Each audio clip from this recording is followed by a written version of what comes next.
I did a painting of them. I don't know if you've seen that one, but I basically painted that shoe, and then I painted that before I knew this shoe was coming out, and then I found out that it was retroing like last year, and I was like, okay, I have to get that's some voodoo shit.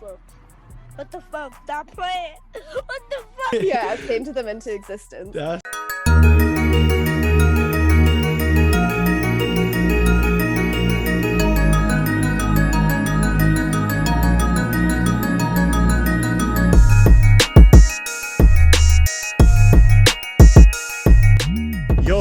Welcome back to another episode of Forever Steppin. I'm your host, Fabio De Senna, aka FD from the future, aka my freestyles are better than certain man's whole projects.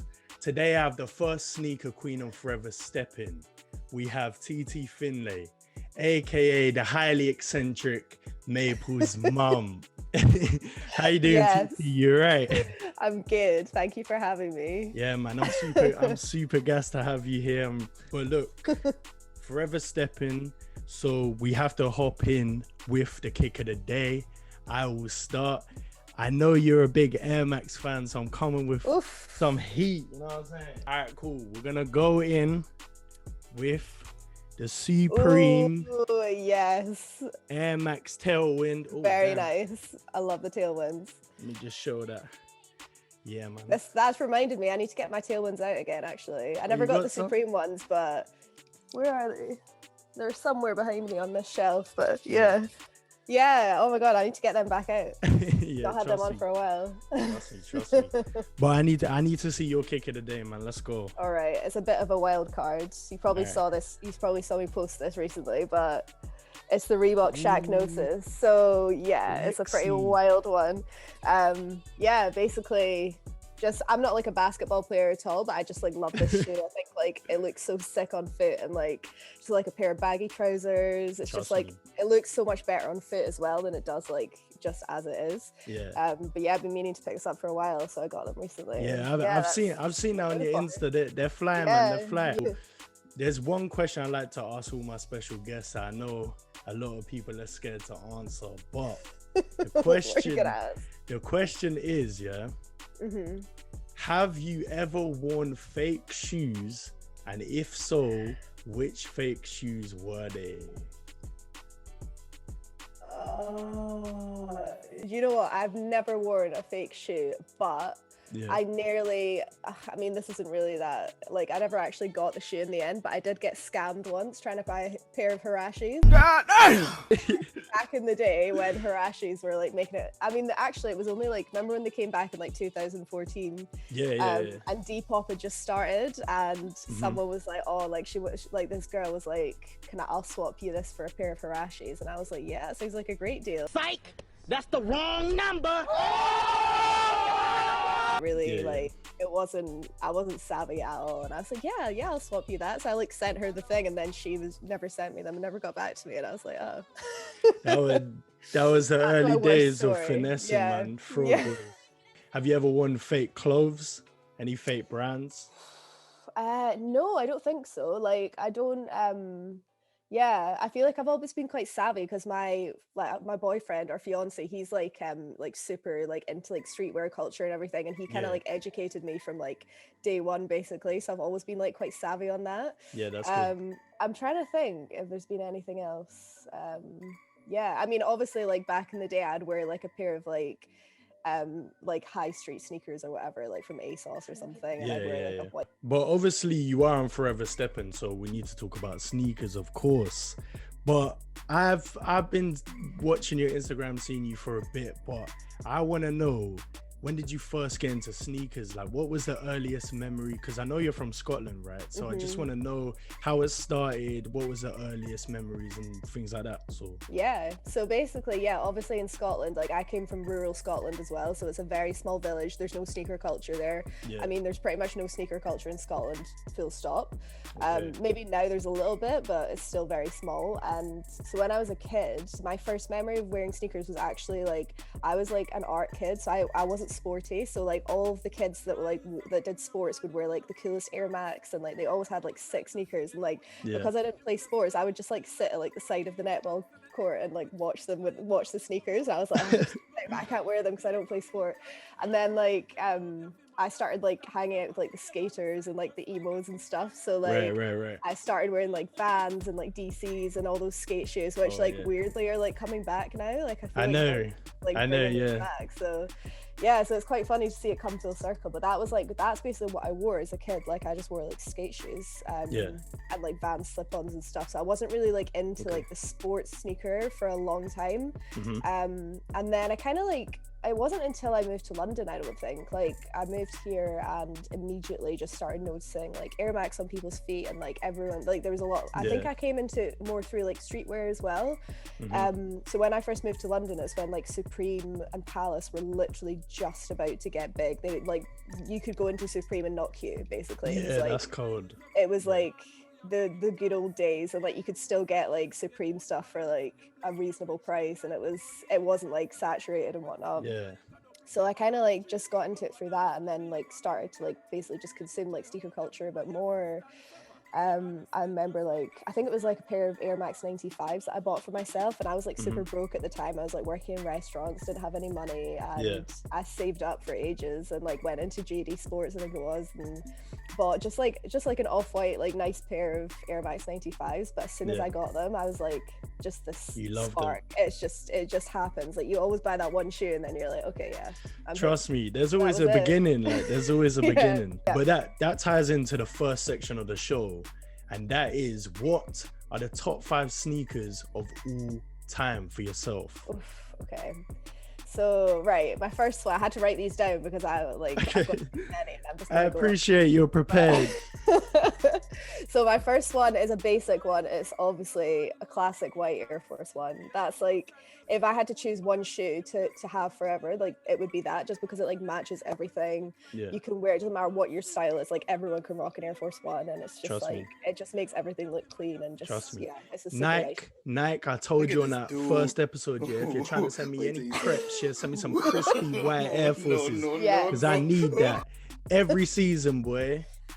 Second one. Literally. So the second one is this one here, the Spartan Green Dunk High. And I personally, I mean, obviously like the Dunk family and the Dunk High in general is just like a super special, like historic shoe. Like it's a massive like part of like sneakers. And this shoe I've kind of had my eye on, obviously, like when the 2008 pair came out, which is slightly, I think it was like pine green, like slightly different green, but I did a painting of them. I don't know if you've seen that one, but I basically painted that shoe, and then I painted that before I knew this shoe was coming out, and then I found out that it was retroing like last year, and I was like, okay, I have to get that's some voodoo shit.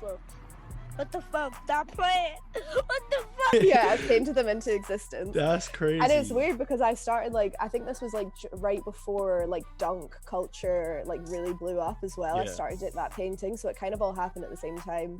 But yeah, this is a super special pair. I just think I really like a sort of simple sneaker. She says holding this up, obviously this isn't simple, but like I prefer like sort of like nice sort of like clean sneakers, and I think that's just like the perfect example with like the dark green and the white. It's just so simple and beautiful. Number 3 is, which I hope I'm going to be able to get a pair this year, I think they're going to retro, is the Air Max BW Persian Violet. So I don't know if you've seen that one, but it's basically, it's so underrated. It's like, it's just such, like my fiance, keep calling him my boyfriend. So woo!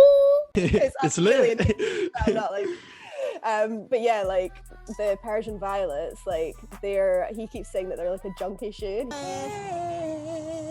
Like nah, I would like a really clean grey tracksuit, or like a nice like black like oversized suit or something. Like they're just such a nice shoe. They're very similar to the Air Max 90 actually, and the shape. They've got like a sort of geometric kind of mudguard, and they're just like a super sick shoe. And the colors are black, white, and like sort of neon purple. It's just like awesome. There's a lot of good retros dropping this year, I'm not gonna lie. It's a great year for sneakers. It really is. Yeah, 100%. So number 4 is the Air Max 90, which I've got my one here. Super cold. I mean, it's just like this silhouette just has so much history, I think, especially in like London. It's like very much tied to London and like the kind of culture, like music culture in London, and 100%. It's just got a lot of like history behind it, and it's super comfortable, like everyday shoe. It's just Yeah. a classic. We're gonna No one can argue get that. into that shoe in a bit. Yeah. About your shoe, but we need to hear number 5 now. The final So one. number 5 is, and I'm actually really upset about this one, but it is the Jordan 1 Neutral Grey, which just came out.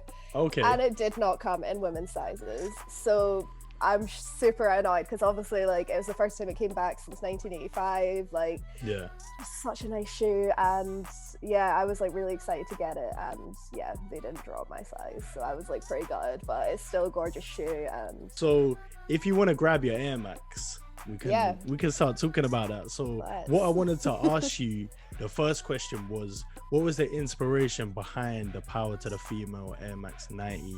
How did it come about? I know the story, the people need to know. Yeah, just go into that. All right, so first of all, basically Nike choose 20 creatives every year to work on a shoe with them, and this year they decided basically they give like a different silhouette every year. So like this year it was a choice between the Air Max 90 and the Air Max 95, and they only chose 20 people, so like pretty much everybody in like London, the London sneaker community applied for it, and I applied. Basically the way that you applied, you had to, it was like a link on Instagram, and you only got like 3 sentences to say like what you were going to make the shoe for. So I was like, well, I'm going to make it for the female sneaker community because it's what I'm passionate about, and I just wanted to like raise some more awareness. And basically I like put my phone away and I wrote down, I've got like a manifesting list, which I know it sounds lame, but like it's like a checklist on my phone where I write down everything I want to achieve. If you saw my notes, it's exactly the same. I'm telling you.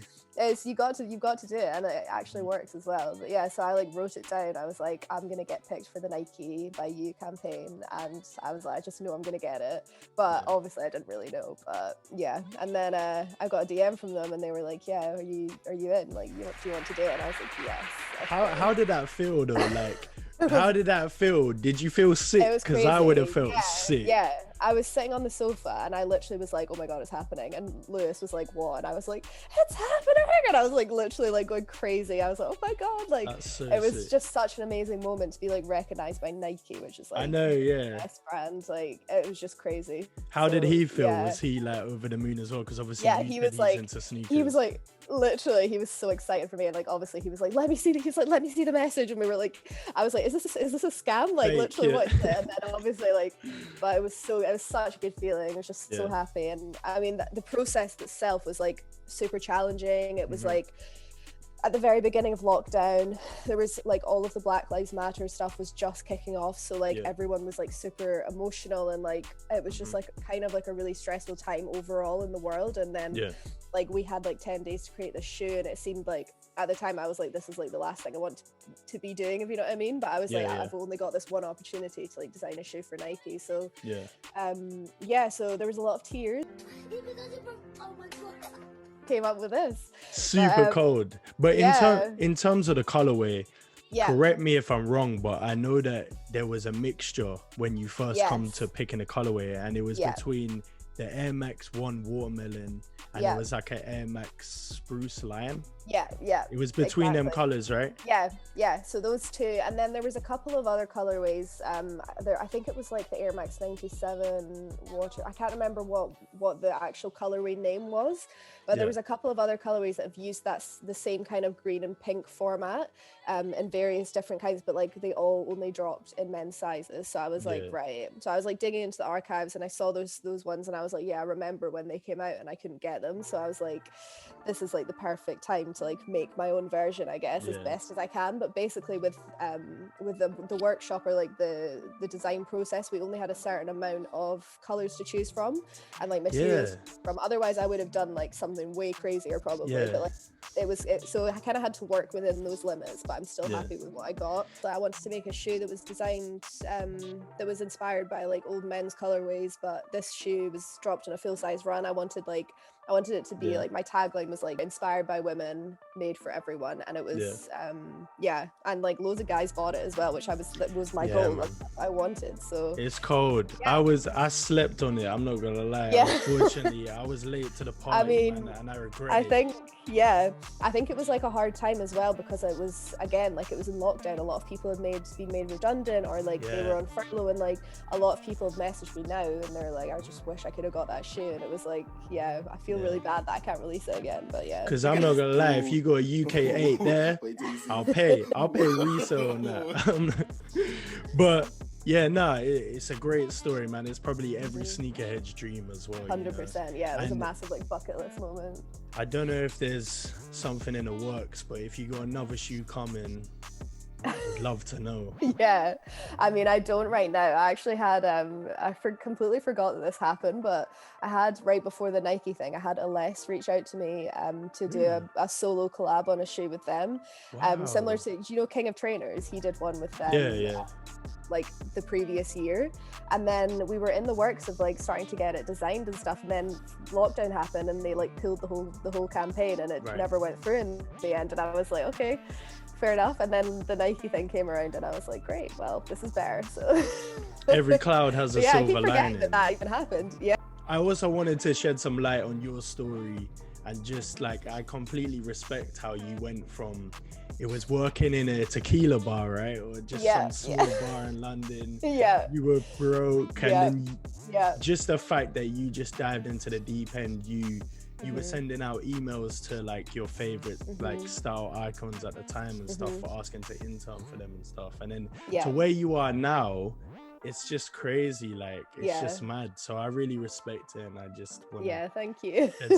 shed some light, share some love, you know what I'm saying? I know part of your campaign was about the inclusive sizing and stuff. And what is the inspiration behind that? What's the movement behind that, just to tell the people?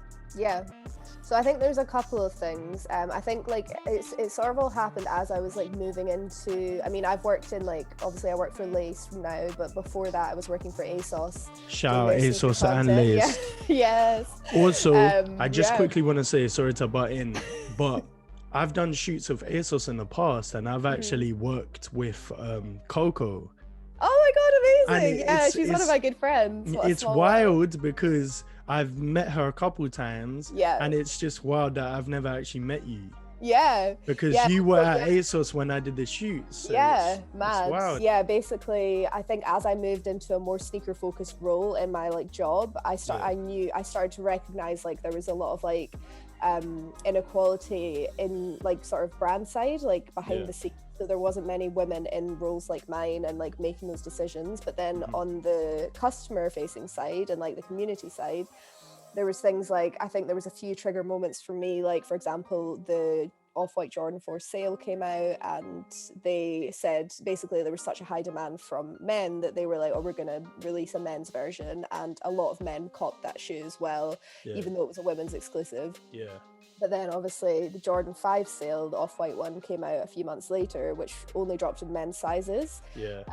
And it just seemed like really strange. It was just like... It kind of seems a bit cheeky. I mean, a bit cheeky, because it's I feel like obviously they're a huge company, so they probably feel like it's just a money scheme, isn't it? Exactly. But it's not the right thing, I guess. For sure. So like I think there was like a couple of moments like that with like certain drops, and then obviously when the Dunk, I always talk about the Dunk Disrupt, but like I don't know if you've seen that shoe, but it's an absolute like travesty. It's like the women's version of the Dunk that they created, and they basically added like chunky like pixelated bits on like the midsole, and like it's just like what was wrong with the original Dunk? Like I decided to create these like quote graphics, and I'll think throw like, them up.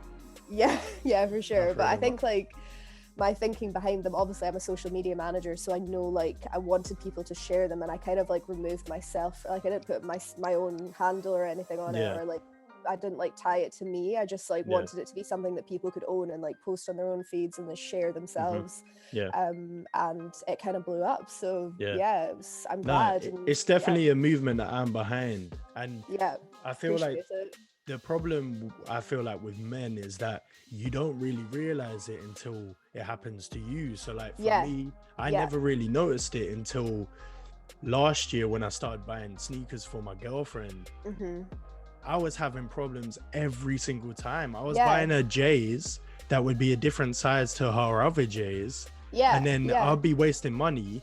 Luckily for her, I won the mockers twice. But like, if I didn't win the mockers twice, she would have had to squeeze in her shoes. Like, do you know what I mean? And it's just so bad because one of her, like, her mockers are completely different size to her pine greens, and it's like it makes no sense. Exactly. So, and I think that's what it is, like, with the community, because there's so many like male dominated roles within like the sneaker like brand side, and like the people that actually make the decisions. It is very male dominated. It is literally, it's not like they're deliberately excluding women. It's just like you said, it's because they haven't ever had it happen to them, so they don't even think that way. And it's like, that's why I think like this conversation we're having right now is super important to continue and to actually educate people, because 100%. A great thing for the sneaker community and the fashion community is all these women designers actually getting the light shone on them, like Lily May, Yoon, like they're all getting all these amazing shoes coming out. Like I've got, you know, the ambush dunks, the lethal pink, so and Lily May's the Jordan 6s, the pink ones. Them, so good. I wanted to get them so bad, bad, and I didn't get them yet. If somebody's out there that can supply me them crepes, I'll buy them off you, resell all that, because they're so beautiful. I definitely feel like women getting, because you gotta remember that some of these shoes that the women are bringing out are fire. Like they haven't missed once. Even for example, like Sakai, it's a female designer behind Sakai, and like a lot of people don't know that. Like, what?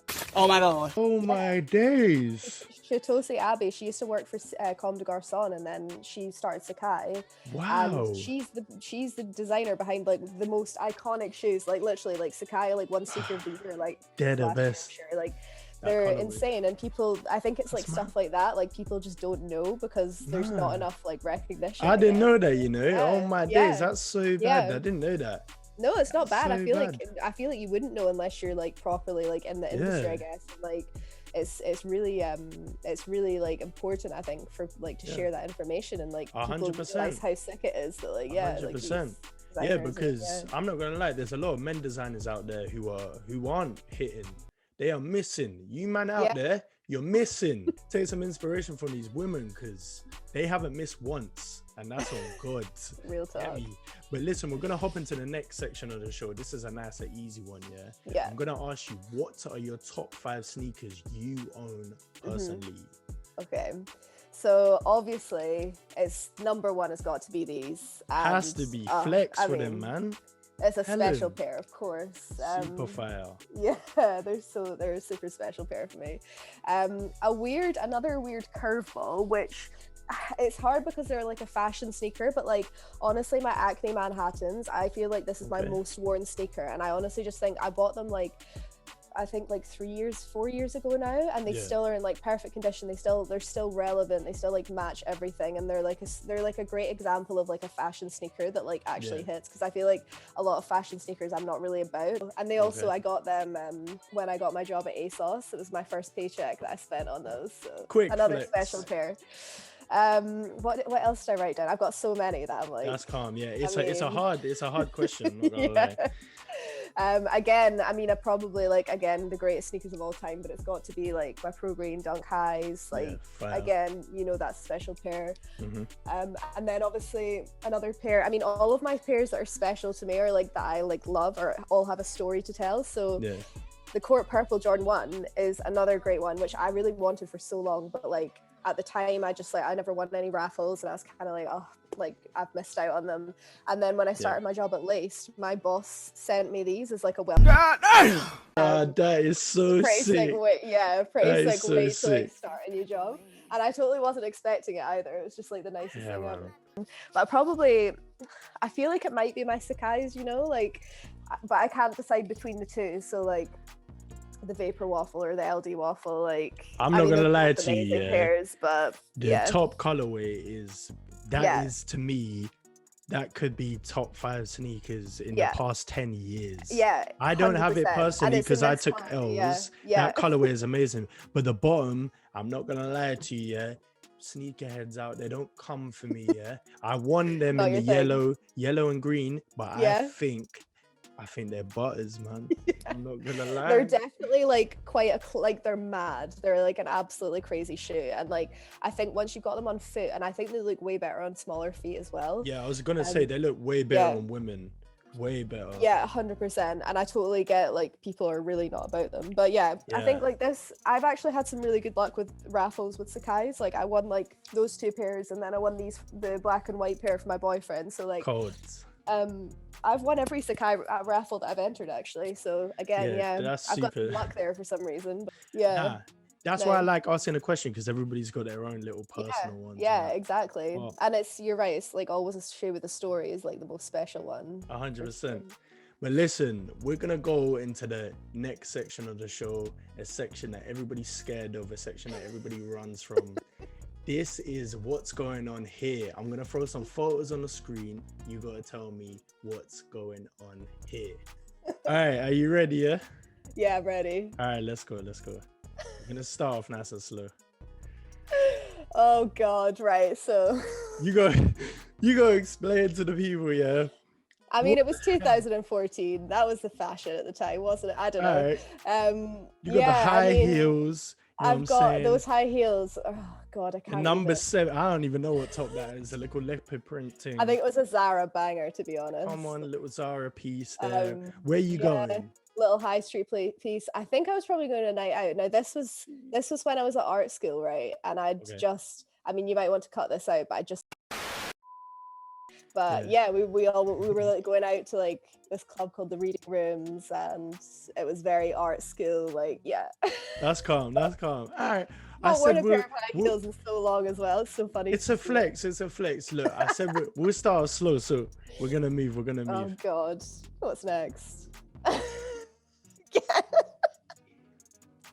Tell him again. It was cool at the time. The leopard I've got the print. Jeffrey Campbell leopard print boots, which those boots were like the coolest thing you could own as a girl at the time. You know, like that was a sick shoe to have. The hair, the pigtails. It's the blue lips for me. The blue lips. Are those hoop earrings? They're hoop earrings. I don't even know how I got them in my ears. Goodness gracious, man. Yeah, I mean it was a look. But again, like I don't even know. Like it was like they are funny. They're terrible. But the blue lips is it for me. That's just unbelievable. The next photo, is my favorite. I can't get any worse. Real drill is back in style. Man says she's 2 hands up on the dotty. For all my drillers out there, watch out. This is me being a redneck, right? Oh, so my days. This is a funny story. So I actually, my dad has this friend who basically like invented some sort of like drill piece for like oil companies and made like billions off of the patent. And he moved out to Canada and bought this like massive house, like literally a mansion in the middle of the forest. There's like a room full of like guns, like literally every gun you could imagine. And I went out to visit one summer, like me and my sister went on like a road trip, and we like stopped by their house, and he was like, one day we woke up and he was like, do you want to go and like shoot stuff? And I was like, I guess. When you're not ready to start. Well, son of a bitch. I don't know what they're called, but like the short ones that like you see in probably like James a Magnum Bond or something. Yeah, it was so, and I was like shooting these guns at like targets and stuff. This is just a nice one. Yeah, this is a nice one. I gotta explain this one for the people. Somewhat normal. I This bet is you a great anything one. I'll look back on this though, like in 10 years and be like, what was I wearing? But yeah. This is a flex, this though. is a good one. This is a flex. So this was when obviously when I sold my shoe, a lot of my friends in America purchased the shoe, but like you could only get it in the UK. So they sent their orders in to me, and I basically made like 10 or something orders for like abroad. And they all came, obviously they all arrived at once, and I was like, this is like my opportunity to take a picture with like all of the shoes. So yeah, obviously I took that shot, and I'm really glad I got it. It's a cold pick, man. I'm glad you brought back those blue lips as well. That was Trust me. That might be the thumbnail fashion for the profile. video. Yeah. Literally. But listen, yeah, Oh, we're just gonna hop into a nice little quick fire section of the show. It's just nice. I'm gonna ask you a couple of questions. You just gotta answer them. Yeah. Sure. Yeah. All right. Cool. Cool. So we're gonna go in with the first question. Yeah. Nike Dunk or Nike SB? I'm gonna It's say so similar. I'm gonna but- say Nike Dunk because SB's like I don't skate. I like used to hang out with skaters, but like I used to wear skate shoes, but like actually I'm really not good at skateboarding, and like I feel like SBs are like reserved for like skateboarders, you know? Like I feel like they look so much better on like people who can actually skateboard. Especially and, when like, they're beat up that and culture. stuff. You know? Yeah, exactly. Like I love to see like people like wearing them to death, and like I mean I wouldn't say no to them if I had them, but like I think for me personally, I prefer the OG Dunks for sure. Right. Yeah, Yeah. calm. Yeah. All right, cool. As a designer, Yoon An or Lily May? Oof. If I said the names right, I hope I have. Ah, you did, yeah. I think probably I want to say Yoon because I think like Alele, I think she's awesome. Like, I mean, they're both as amazing as each other, but I think like Yoon's got a really fun story. Like, she came from like a graphic design background, which I really like. It's like she's actually come from like a really like a traditional design background that she then moved into fashion and then jewelry design. And all right, calm. All right, Air Max 90 or Air Max 1? Oof. I mean, that's a real tough one actually as well, but I'll say Air Max 90 purely because I've got my own pair, but the Air Max 1 is I would be a bit scared if you said Air Max 1, you know. Yeah, literally. Right. I know. Oh, I do love it, but yeah, Air Max 90. Yeah. Got to be. So I know you are an artist as well, and I do want to buy some of your pieces if you ever sell them. But painting or drawing?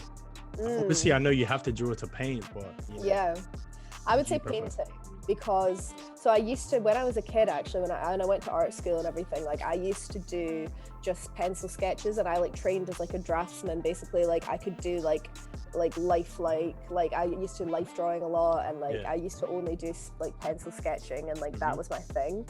And then I kind of discovered painting like later in life, I guess, and I just like instantly just loved it. And to be honest, like when I paint, I actually only like I draw, but like I only sketch out like a rough outline, and then I just go straight in with the paint, and I basically like draw with the paint, I guess. So I'm gonna say painting for that one. All right, okay.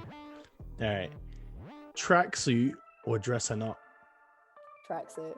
Yeah, come on, man. Tracksuit mafia, man. Even when I dress up, I wear a tracksuit. Like I'll wear like if I'm dressing up and going to an event or something, I'll wear like a tracksuit and like an oversized blazer, maybe like a pair of like heels or something with the tracksuit. Like I feel like I love to like mix that up. Yeah, no, that's cool. That's definitely 100%. Yeah, I'm not a dress girl. All right.